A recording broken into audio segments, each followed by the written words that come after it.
آپ کو بتائیں کہ آئی ایم ایف نے پاور سیکٹر کا گردشی قرضہ ختم کرنے کے لیے 2031 کی ڈیڈ لائن دے دی ہے۔ ہر سال پاور سیکٹر کے گردشی قرضے کا بہاؤ زیرو رکھنے کا بھی مطالبہ کیا گیا۔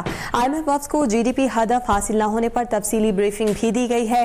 آئی ایم ایف کی پاور سیکٹر کا گردشی قرضہ ختم کرنے کے لیے 2031 کی ڈیڈ لائن، ہر سال پاور سیکٹر کے گردشی قرضے کا بہاؤ زیرو رکھا جائے گا۔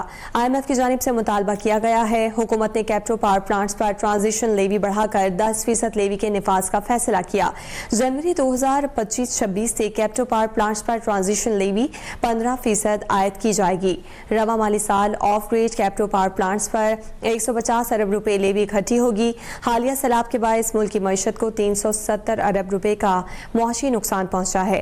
آپ کو بتائیں کہ آئی ایم ایف وفد کو جی ڈی پی ہدف حاصل نہ ہونے پر تفصیلی بریفنگ دی گئی ہے۔ سیلاب کے باعث رواں مالی سال کے لیے معاشی شرح نمو کا ہدف 3.9% متوقع ہے۔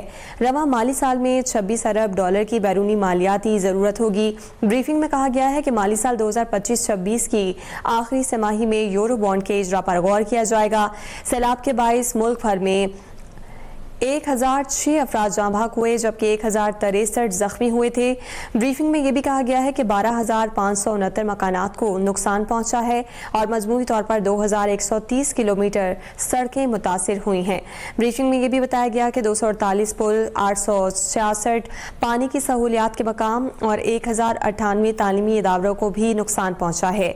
128 صحت مراکز، 326 ملین ایکڑ زرعی رقبہ سیلاب کی زد میں آیا۔ سیلاب سے تقریباً 100 کے لگ بھگ دیہات متاثر ہوئے ہیں۔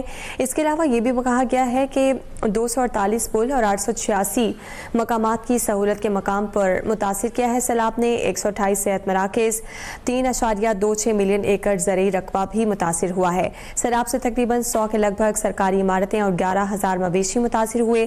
زرعی شعبے کو مجموعی طور پر 155 ارب روپے کا نقصان پہنچا ہے۔ وقت کو بریفنگ میں یہ بھی کہا گیا کہ سیلاب کے باعث اہم فصلوں کو 87 ارب روپے کا نقصان پہنچا۔ پاکستان نے ستمبر 2025 میں 500 ملین ڈالر کی ادائیگیاں کی تھیں۔ ابھی سبسکرائب کریں تاکہ کوئی خبر رہ نہ جائے۔